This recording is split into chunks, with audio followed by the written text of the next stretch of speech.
Created by Firdaus Farman Khazi, Thane municipal corporation, Urdu school number 11, Rabodi Thane. जमात अव्वल नज़्मुन रियाजी।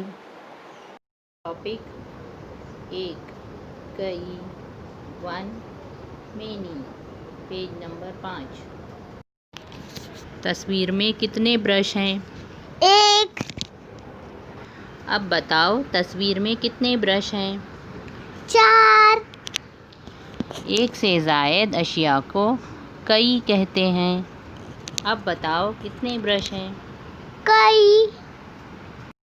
गुड। एक ब्रश, कई ब्रश।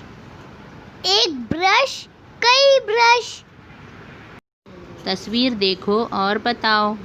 एक गेंद, कई गेंद। Very good. एक फूल, कई फूल। एक चीज़ के गिर्द दायरा बनाओ। दी हुई तस्वीर में कई चीज़ों के नीचे सही का निशान लगाओ। एक पेंसिल, कई पेंसिल। एक गुब्बारा, कई गुब्बारे।